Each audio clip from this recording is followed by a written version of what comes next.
Buongiorno, buongiorno a tutti. Good morning, everyone. My apologies for we are a bit late, but I promise that we'll make up for the lost time pretty soon. Welcome. I'd like to welcome the bishops, His Excellence Monsignor Guardoni, who arrived from Baghdad yesterday and who will be with us during the meeting. So from the periphery of Christianity, or from the edges of Christianity, Ethiopia will raise its hands to God. Please visit the wonderful exhibition if you've not been there yet. Most probably, those of you who visited the exhibition, I'm sure you really were stunned because of the beauty of the crosses, the scrolls, and a great culture, a great civilization, which unfortunately is not enough known in our Western world. We are here to follow a sort of journey at the exhibition.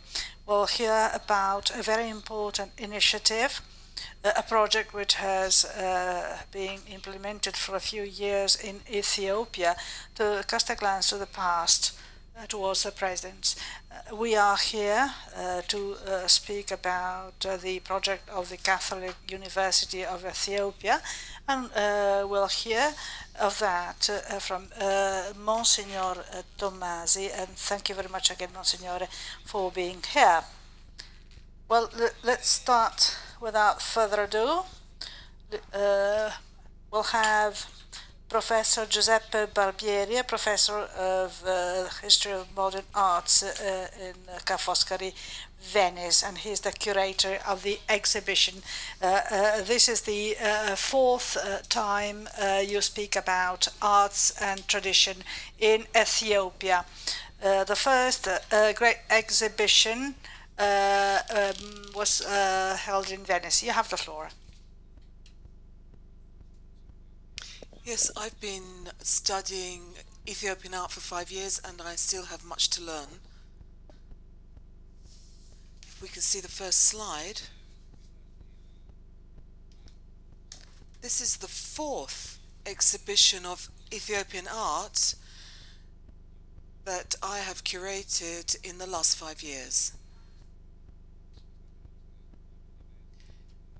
They are very different. Each exhibition is very different, and I just wanted to give you an overview of the previous exhibition to understand the slant of the exhibition at the meeting, which has been put together for the 35th edition of meeting in Rimini. And looking at the topic of this year's meeting, we can look and see what this means for the First World and the tension created with such an apparently distant civilization. This is the head of Foscari University in Venice, where the previous exhibition was held. The office nearby, which is surrounded by the image of the cover of the 2009 catalogue, is the bishop's seat, which is next to the university headquarters. But those are the exhibition spaces of the university. We're the only university in Italy to have specific spaces dedicated to exhibitions and offer an important training opportunity for our students. And the location of this building is in front of the Grassi Palace on the Grand Canal in Venice, so it's an important location. The exhibition, The Holiness and Beauty of Christian Ethiopia, was held in spring 2009, And this marked a radical change in our exhibition activities at Foscari University. So I will be eternally thankful to Msgr Tomasi and Carlo Borin, who supported that exhibition, because we were able to shift from a traditional exhibition to exhibitions which managed to implement new technologies. Here you can see the masterpiece, which alone was worth visiting the exhibition for, Fra Mauro's world map, one of the most extraordinary maps ever produced in the 14th century. This is stored in the Marciana Library in Venice, but it had never left the library for an exhibition and had never been seen. It took 2 days to transport this work of art 200 meters to the venue of the exhibition. You can see on the left and right some views showing the setting of Ethiopia, and this was the centerpiece of the exhibition. This is the most interesting aspect of what I have to say. We had the problem of bringing a public that had virtually never heard speak of Ethiopia closer to a cultural tradition which is almost 1,000 years old. So how were we going to tackle this problem? We were going to use a whole series of important works of art, most of which had never been shown before. Then we needed to bring the public closer to a virtual setting to depict the Ethiopian context. And for this we used information and communication technologies, multimedia tools, but not those that are used in the video room that you find in many exhibitions, which are often relegated to outside the exhibition itself in a video room near the services. Instead, the Foscari exhibition pinpointed multimedia tools at the beginning and throughout the entire exhibition. In one of these images you can see Professor Stanislaw Kaniskowski, who was 95 then, and he died a couple of years later. We interviewed him and filmed him, and these images were displayed on the walls at life-size throughout the exhibition. So this gives a good idea. It's not a half figure, the sort of image you see on television. It was the whole figure of the person displayed talking. Professor Koinasti was present on the day of the inauguration of the exhibition.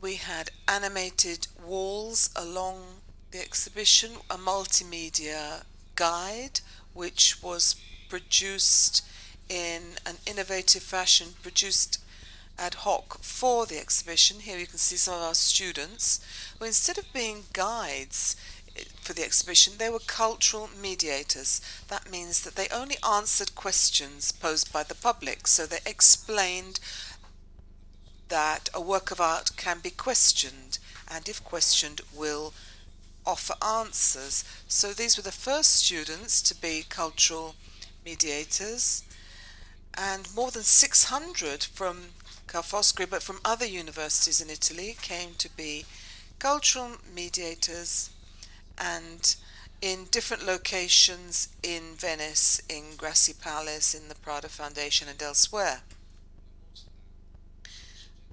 So this was an exhibition on a peripheral topic which could have been of marginal interest. Through these multimedia tools and technology, the exhibition became a talking point and a popular venue for an enormous number of visitors,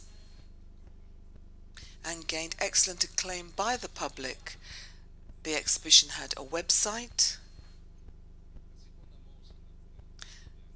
Then 2 years later, a second exhibition was put together in Pordenone in the hall of Cossetti Palace, the headquarters of the Friul Adria Bank, the bank with which is not so much a sponsor as a partner of Foscari University and specialized in Ethiopian exhibitions. This was a small exhibition in a much smaller space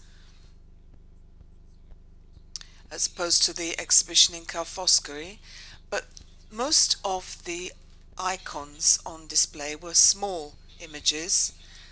But in this exhibition too, we also posed the problem of how to involve the public in viewing and understanding 8-centimeter icons.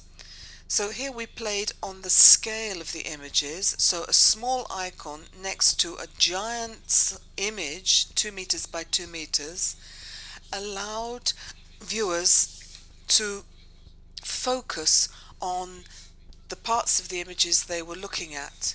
So you will see small and large icons. Playing on scale is very useful because if we have visitors looking at the same format, they tend to turn off after a while. Whereas if they can shift from large to small, it's easier to pay attention to the exhibition. The third exhibition, 2 years ago, in this case in the museum in Vicenza, with a rich ethnographic collection, because Pietro Nonis, who was Bishop of Vicenza for 15 years, was very interested in collecting and left his collection to the Vicenza diocese. And the collection includes a lot of material from the Ethiopian civilization and around 30 pieces which are included in this year's exhibition. The Vicenza exhibition, in fairly constrained premises, but again we used multimedia tools to display filmed materials, interviews, and music. The Venice exhibition, in the guide that was distributed free of charge to visitors, each room had its own dedicated soundtrack. So with 9 rooms we had 9 soundtracks. If the visitor did not like that particular soundtrack, they could choose from 600 audio files as an accompaniment to the exhibition. I think it's important that there is an audio contribution to give the idea of the religious spirit of Ethiopian liturgy, which is a key ingredient of a civilization which has such a strong oral culture. Again, we displayed icons, magic rolls, crosses, because Ethiopia is the first country in the Christian era to have developed a strong cross tradition. The crosses in Ethiopia precede the crosses in the Roman Empire by a century. So the first coins with the cross in Ethiopia were already seen in around the year 300 AD, with the sign of the cross, a fairly rudimentary sign, but from then the creativity of Ethiopian artists has produced 40 different forms of crosses. An assortment of these crosses, these processional crosses, are on display in the exhibition. Ethiopia raised its hands to God is visible on entering the exhibition. If you watch the first multimedia tool available showing images of religious life in Ethiopia, but you will also see a series of literary quotations from Homer, the Bible, 14th century writers who have always paid attention to Ethiopia. Ethiopia has not always been on the outskirts. For centuries it was considered one of the most important states in the world. It was the empire of a well-known priest, and this was marked on maps and cartographic materials. The relationship between Italy and Ethiopia is not only linked to the tragedy of the 1936 war. Ethiopian rulers sent ambassadors to Italy. Technicians and engineers went to Addis Ababa, as did artists. And one of the areas where skilled people were sent was the Republic of Venice, sending carpenters and skilled craftsmen to Ethiopia. So I recommend that you visit the exhibition to see how alive the brilliant colors, the figures in the paintings. There are very few figures, but they are of key importance. There is an exceptional reflection on what we call the very new figures, the experience of transit at end of life, the rise to limbo and purgatory, the hymn to St. George, which is present in almost every icon. Even those that there are very few iconic figures, the Madonna, St. George, crucifixion, the resurrection, the descent into purgatory, the variation around these figures is it's fascinating and quite exceptional. I'm not surprised that this meeting is also showing a major interest in this exhibition, because since the first exhibition in Venice in 2009, we have always met with great success. If someone says, well, go and see the exhibition because it's extremely interesting, and again, that visitor will in turn pass the word, the information about the exhibition. So we have a chain of visitors passionate about Ethiopian religious art. Thank you very much. Thank you very much, Professor Barbieri, who really depicted this great artistic and cultural heritage. The floor to Monsignor Tomasi, who is not indeed a newcomer. He regularly visits the meetings, so he needs not to be presented. He has been annuncius in Geneva at the Permanent Observatory of the Vatican International Organizations in Geneva.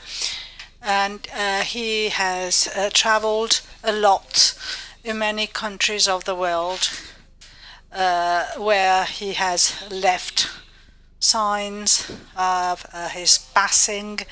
And these things have taken roots and have grown.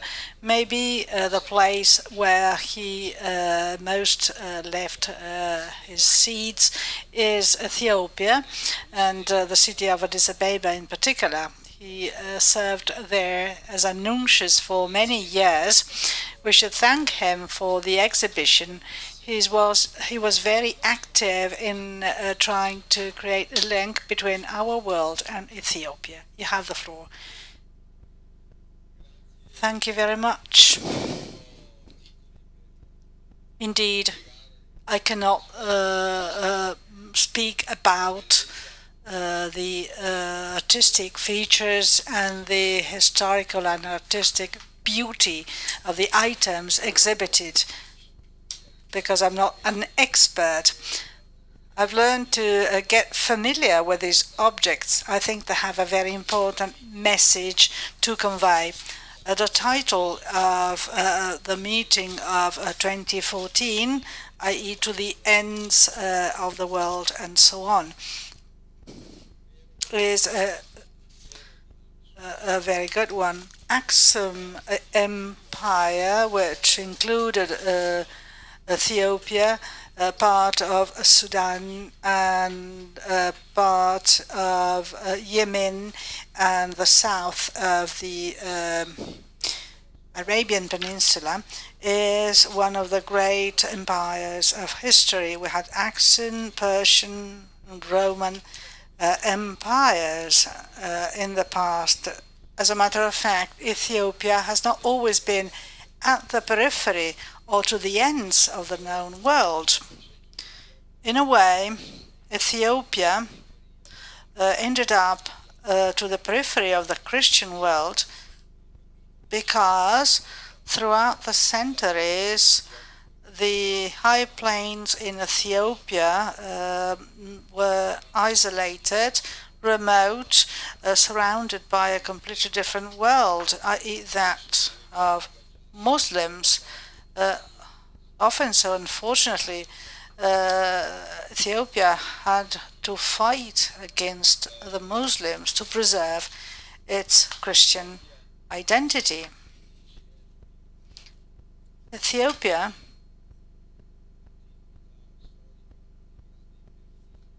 had a historical continuity with the Axan Empire.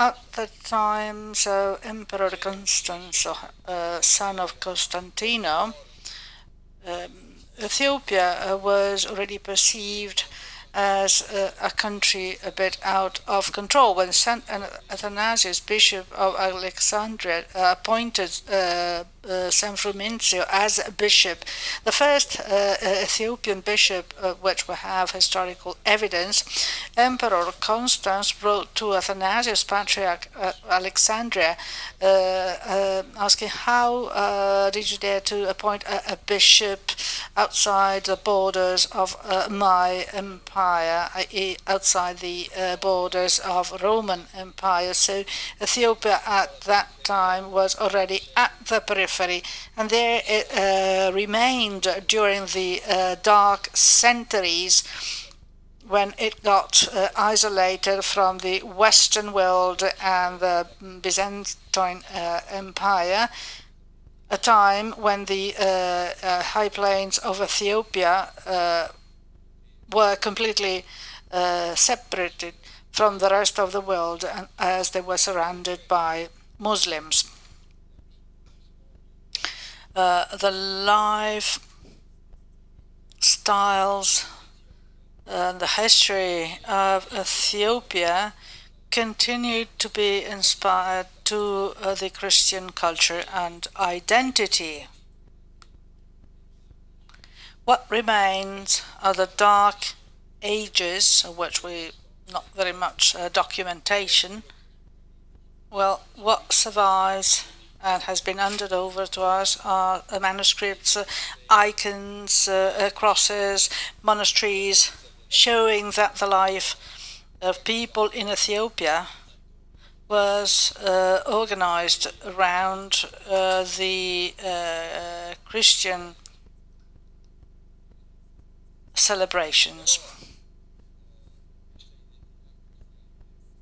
The Christian identity was at times a bit static. The icons gave us the impression that the life was a bit static and repetitive. This is what happened in the life of the Ethiopian church, which had kept the society and prevented it from developing. It contributed to maintaining the national identity of the country. At the same time, they were not able to push society towards social and technological progress. However, what's important is that sooner or later the Christian spirit brought about awakening up in the past few years. There was a sort of awakening there, a new coming to life of the society, and not only of Christians but also by other groups of the society of the country. The artworks exhibited are based on the Christian identity of Ethiopia. That identity continues to bear fruits. The history goes on. History never stands still. And so the identity of populations does evolve. Ethiopia has a democratic constitution. The emperor is no longer there.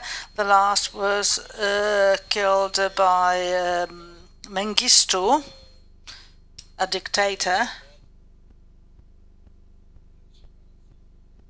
Now the church and the state are separate, and this is imposed by the new constitution. Still, the life of the church is much livelier. I mean, the Orthodox church in Ethiopia. Today, Christianity is present in different confessions. We have the Orthodox Church, which is the largest in the country. There are some Protestant communities. They are mainly Lutherans or independent. Some of them are Pentecostal. And there is a small group of people belonging to the Catholic Church, which is very lively and disseminated throughout the country. The church manages more than 350 schools.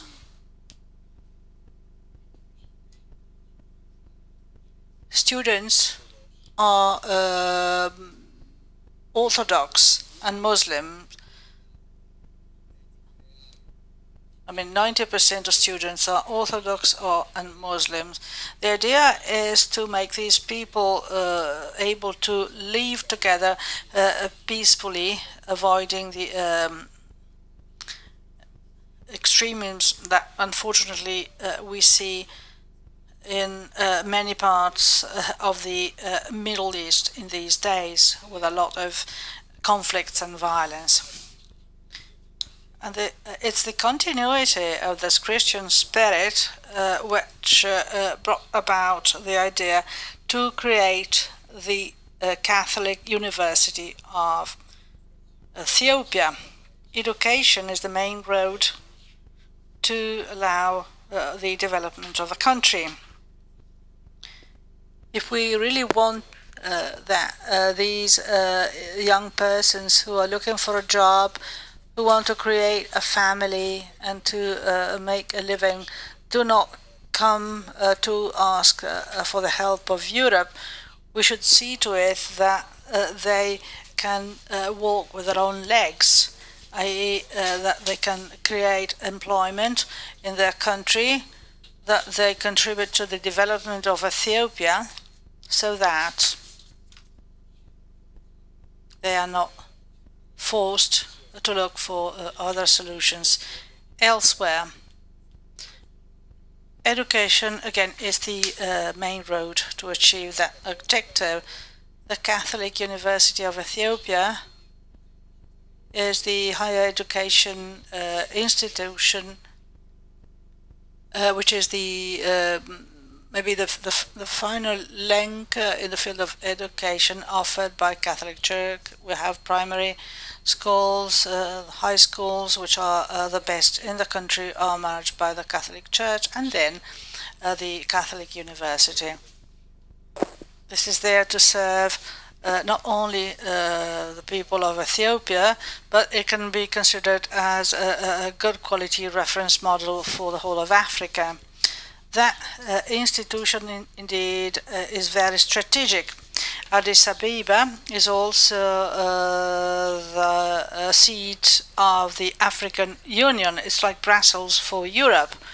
And the African Union is there to implement the unification of the African continent so that Africa can have its voice heard on the international scenario. So the seat of the African Union is in Addis Ababa, where the Catholic University is flourishing. Well, that's all. There are other speakers who will better describe the university and how it developed throughout the history. Allow me to conclude by saying that Ethiopia has a history which has been lasting for more than 1,000 years. You might remember that in the Act of Apostles there is a very important piece saying that the minister of Queen Candace leaves Jerusalem to go back to Ethiopia, and along the road he meets Philip, a deacon, who asks him, "What are you reading?" "I'm reading the prophet Isaiah." And he didn't know whether the words were referred to Jesus, to someone else, or to the prophet. And Philip says, "Well, this piece you're reading is something which, in a way, has come before the life of Jesus." So he baptized him and went back to Ethiopia, where he is supposed to start a small Christian community, which then convinced the king and his court to be baptized. And as Professor Barbieri said, it was at that time that the first coin was coined with the sign of the cross. That inspiration has taken up new forms today. It's important to participate in the life of the society, to educate, defend the rights of people, offer them the opportunity to grow from the human point of view and spiritually, so that a common future can be built for that population of 100 million people who should be offered the opportunity to live together in peace. Thank you very much. Grazie Eccellenza per il quadro che ci ha offerto. Ora Thank you very much. Now I'll try to speed up a bit. The floor to Father Teklè Mekonnen, who speaks perfect Italian. He studied in Italy and in the US, and he's been very active in the field of education, and he is the president or the dean of the Catholic University, Thomas Aquinas, in Addis Ababa. Thank you. First of all, I would like to thank the organizers of this meeting for having given me the opportunity to present the progress of the project to build the Catholic University in Ethiopia. I won't touch on the history of Ethiopia, but I will speak about the history of the Church in the development of Ethiopia. What is the role of the Catholic Church in helping to serve others? Although the Catholic Church represents a small minority in the country, it has been at the forefront in providing health care and education at national level and at local level. As Msgr Silvano mentioned, the Catholic Church manages more than 365 schools, and in the health sector, the Catholic Church runs 76 specialized centers and clinics and 4 hospitals all over the country. This health service reaches around 10% of the population. Catholic schools are recognized by the population and by the Ethiopian government as models of excellence for education throughout the country, both for the educational quality and also for its inclusive policies, as these schools are open to all students without distinction of religious faith, ethnic origin, social extraction, or gender.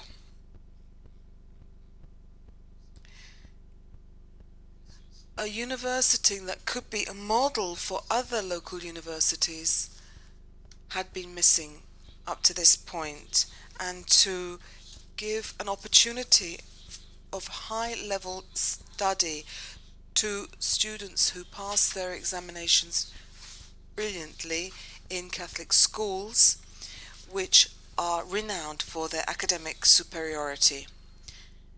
To cite a few examples, more than 90% of students leaving Catholic schools pass the university requirements, and this is an extremely high average.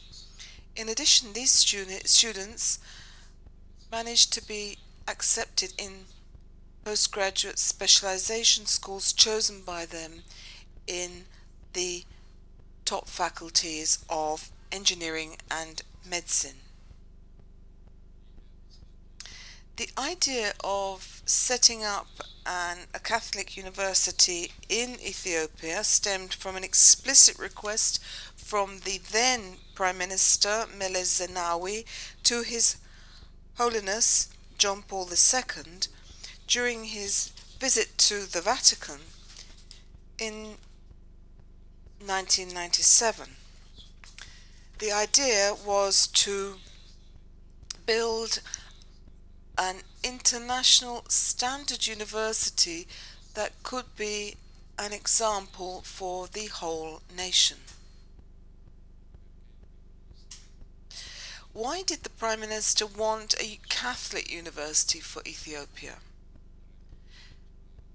The main reason for this, for the Ethiopian Prime Minister's request, was the positive, flourishing experience of the Catholic Church in promoting high standard education in Ethiopia.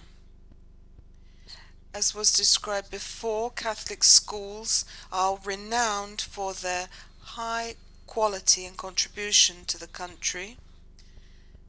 The Ethiopian Prime Minister wanted this academic excellence and training to be extended to young people at university level. Behind the Holy Father's positive answer to the Prime Minister's request, a first formal deed of recognition was signed on the 30th of November 2005, when an agreement was formed between the Ethiopian government and the Episcopal Conference of the Ethiopian Catholic Church. This agreement was accompanied by concrete contributions by the government, thereby demonstrating the country's commitment to the newborn Catholic University. In concrete terms, the government contributions consisted in the gift of 60 hectares of land for the future Catholic University in the city of Addis Ababa, Ethiopia's capital. 2, exemption from any import tax on goods and services for the university. And 3, work permits for all those people hired to work in the university. After the agreement was signed, the leaders of the church, that is the Ethiopian Episcopal Conference, the then papal nuncio, Archbishop Silvano Tomasi, and other friends and benefactors of the future university, took action to find the initial funding to build the university, applying to a series of international agencies. The first institution to give a positive response to this appeal was the Italian Episcopal Conference, and with their contribution, the activity in building and in teaching, which was started in 2008. To date, the funds provided by the Italian Episcopal Conference have allowed the first part of the university to be built and teaching to begin in 3 departments. That is, a medical laboratory, social care, and computer studies. Completion of this part of the university has been a matter of great satisfaction and great hope, and I would like to thank the Italian people and the Episcopal Conference for their generosity and solidarity. The university today, continuing its work of serving the country in the field of education, the Church is making a quality leap in proposing to offer university studies by means of a Catholic university. This university plans to offer quality services to everyone without distinction of religion, ethnic origin, social extraction, or gender. It will be renowned for its inclusivity and quality of education, and this will make it a model university for the many new academic institutions that are a long way from being centers of academic excellence. The current situation in terms of infrastructure and equipment shows that the development plan consists of 3 phases. The first stage, approved in 2013, consists in building the new university campus on the land donated by the government, covering 13,500 square meters. This first construction phase comprises 2 faculties, medicine and engineering, with dormitories and refectories and all the services and equipment required to carry out teaching activity and applied research. Thanks again to the Italian Episcopal Conference. The work is nearing completion, and we foresee that in September 2015 the university will formally open degree courses in these 2 faculties, thereby starting the new life of the university that aims to be a center of academic excellence. The decision to start with such high-ranking faculties was mandatory due to the guidelines of the national program devised by the government. So it is believed that by tackling the bull by the horns, development will be facilitated throughout the country.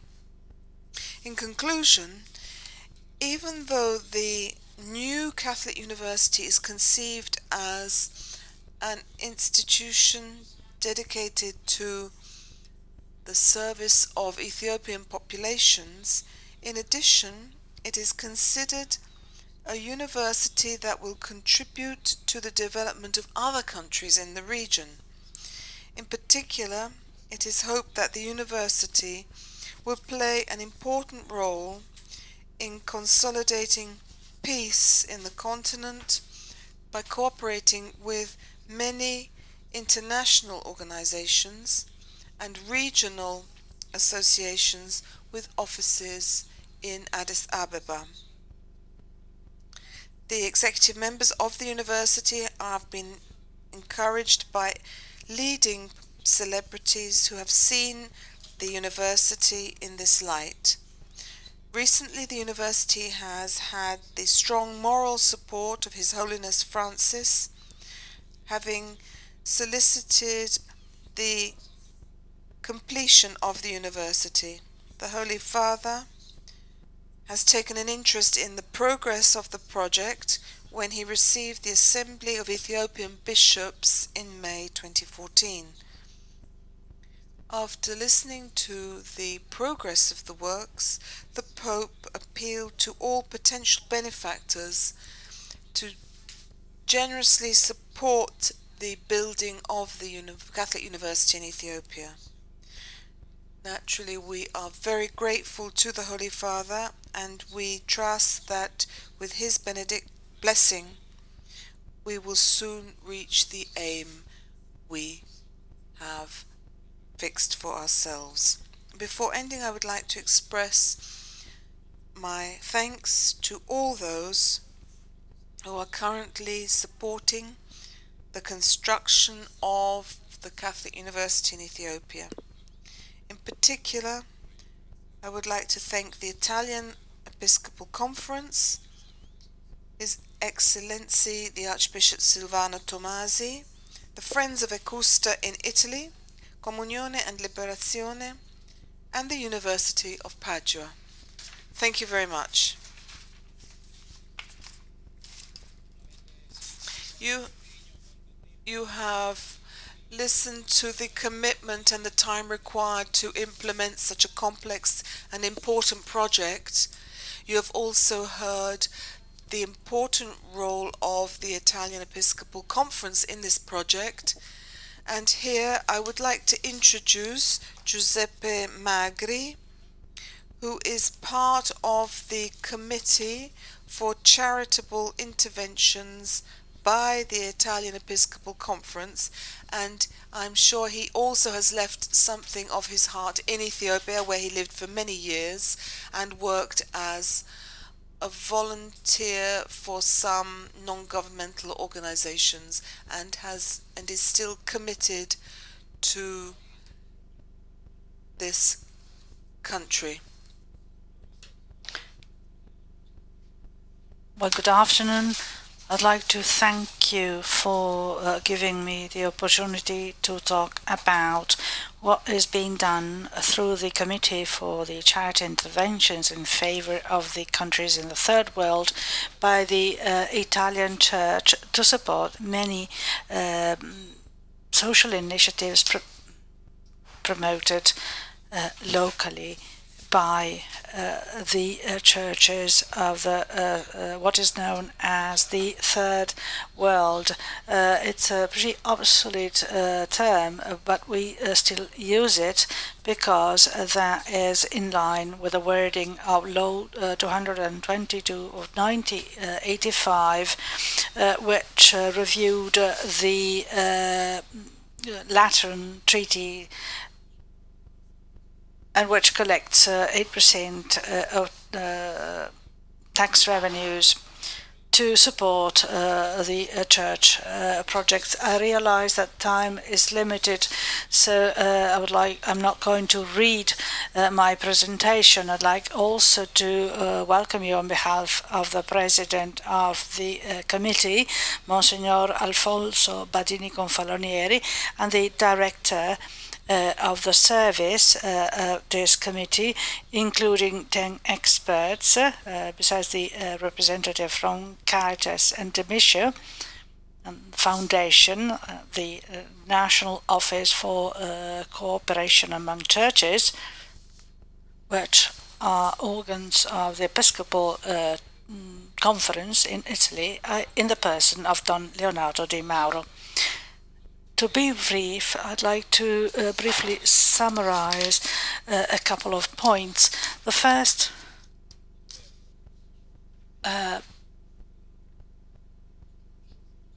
refers to the origin of these funds. Indeed, we need a lot of money to support the project. in the case of ECUSTA, the Catholic University of Ethiopia, well, funds are offered on a voluntary basis by many Italian taxpayers. I suppose that you work and you pay taxes, and hence you can decide to give 8 per mil of your taxes paid every year to the Italian Church, so that these funds could be used in the field of international solidarity work. So they are not necessarily used to disseminate religious beliefs, but they are also used for social purposes, in particular for education, healthcare, agricultural development, and other activities.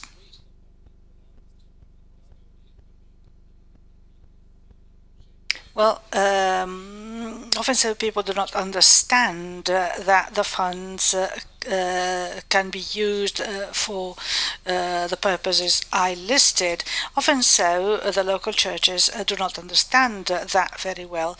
Often so the main partners are the Episcopal churches, which are locally involved to support our projects, which are sometimes followed by missionaries or by the local church. So often so people do not understand the purpose of these investments. For as the funds are given by the Italian Catholic Church, people think that they are used to build churches or to pay for catechism and so on and so forth. But this is not the purpose of our committee. We are there to support the use of these funds for social purposes. The money collected and allotted for these projects cannot be used for religious purposes. And rightly so, because this is public money paid by taxpayers of a lay state. So these funds cannot be used to foster or to do proselytism abroad.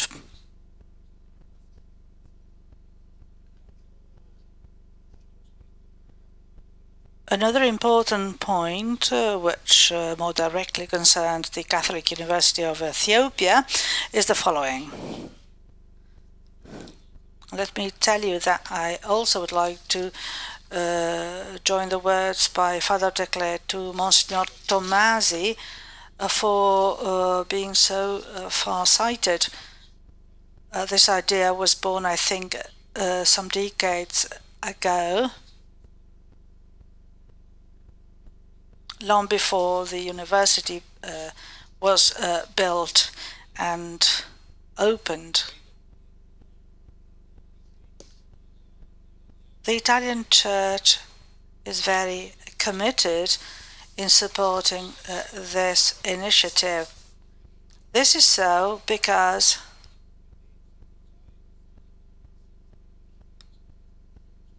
we can offer a very qualified staff to support the project. And we also want to be very transparent in the use of funds, but therefore have a moral and civil duty to be accountable of the money spent. The Italian Church can guarantee that. This is the reason why it can fully support this initiative of the Catholic University of Addis Ababa, but also for other initiatives in Eastern Africa. We can also support projects for development which might make use of smaller funds, but which has great impact on the society.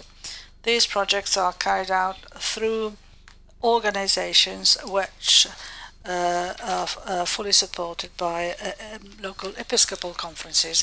Thank you very much. Thank you very much for clarifying the role of the Italian Episcopal Conference and its support to these projects. Last but not least, I'd like to introduce an ambassador who will explain what he does as an ambassador.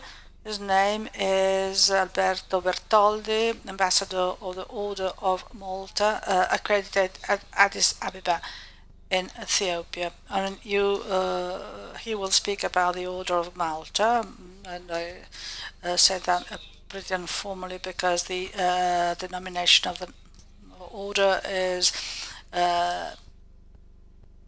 much longer. But anyway, I give the floor to him without further ado, so that he'll speak about the Order of Malta and its role in the projects in Ethiopia. I would also like to bring greetings from our Grand Chancellor of the Sovereign Order of Malta, His Eminence Albrecht Freya von Boslager, who has invited me to present briefly, at least I hope I will be brief, the broad outline of the humanitarian and diplomatic activities carried out by the Sovereign Order of Malta in the world. The Order of Malta is the oldest Catholic lay religious order, founded in around 1050 in Jerusalem, and the interesting thing is that it is recognized as the leading agency of international law, having had jurisdiction in its long history, territorial jurisdiction, first in Cyprus, then on Rhodes, and then on Malta. One of the great masters of the Malta order was Jean Vallet, who gave his name to the capital of Malta, Valletta. What this means is that the order is recognized by governments and its Grand Master is its sovereign figure.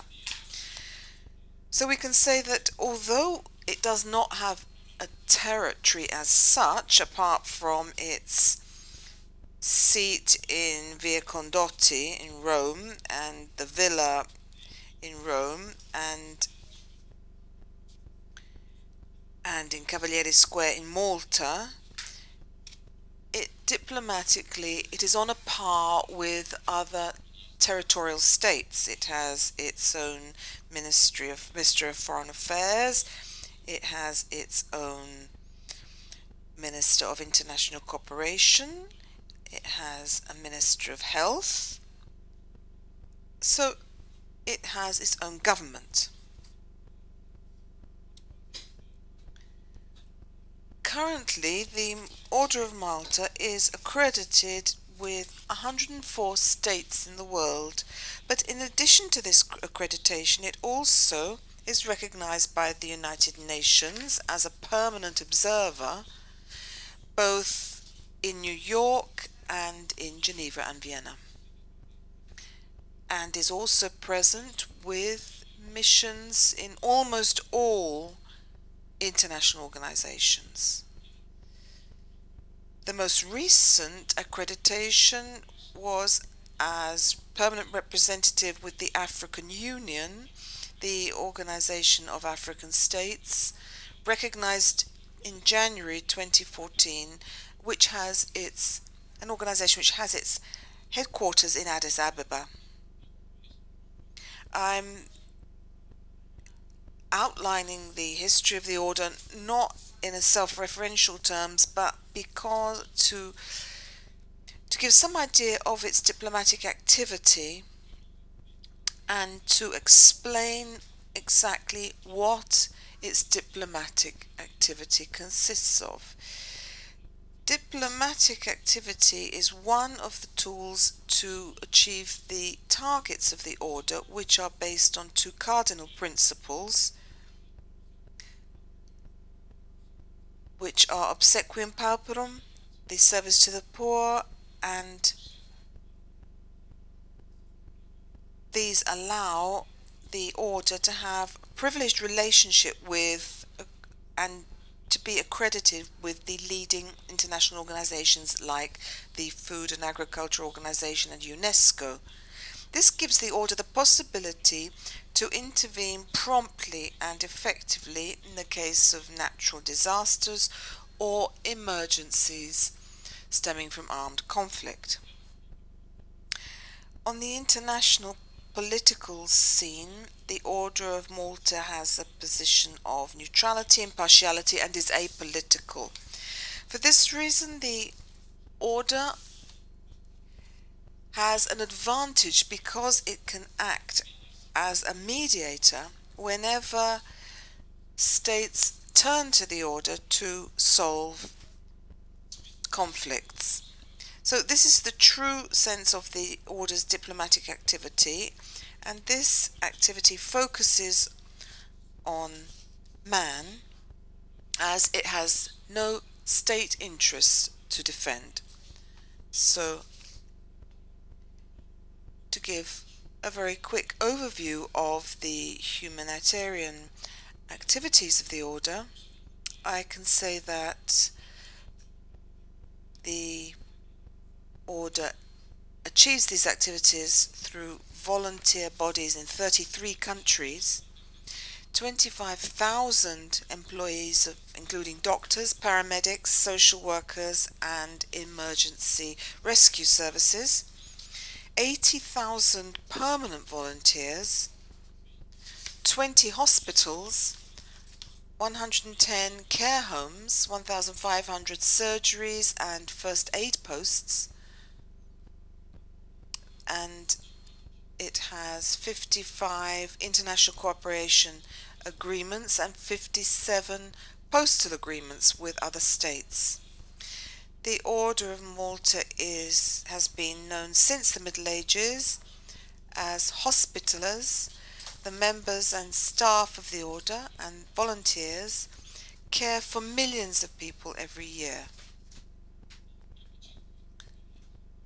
In 35 countries of the African continent, the Order cares directly for thousands of people every day, and this is the Order's response to the enormous emergencies and needs presenting on a daily basis, trying not to leave man alone before his destiny.